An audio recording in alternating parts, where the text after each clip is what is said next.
आता एक नजर टाकणार आहोत मोठ्या बातम्यांवर न्यूज टॉप 9 मधून।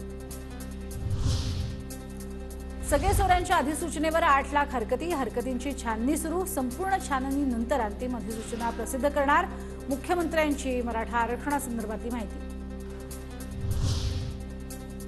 ठाकरे गटाचे नेते सूरज चव्हाण यांची संपत्ती ईडीकडून जप्त। कथित खिचडी घोटाळा प्रकरणी चव्हाणांशी संबंधित 88,51,000ची संपत्ती जप्त। एक फ्लॅट आणि रत्नागिरीतील जमिनीचा समावेश।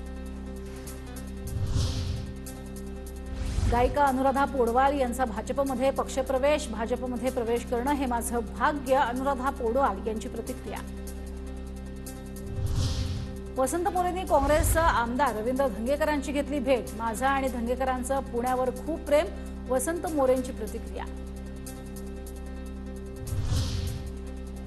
राज्य पोलीस दलात आता आर्टिफिशियल इंटेलिजन्सचा वापर होणार। गृह विभागाचा मोठा निर्णय। लोकसभा निवडणुकीच्या आचारसंहितेपूर्वी राज्य मंत्रिमंडळ बैठकीत मंजुरी। ऑटो रिक्षा टॅक्सी चालकांकरता कल्याणकारी मंडळ स्थापन करण्याचा कॅबिनेटचा निर्णय। मंडळात 50 कोटींचं अनुदानही जाहीर। वृद्ध साहित्यिक कलाकारांना 5,000चं अनुदान देण्याची राज्य सरकारची घोषणा। शासकीय निमशासकीय जागांवर मोफत चित्रीकरण करता येणार। कॅबिनेट बैठकीत निर्णय।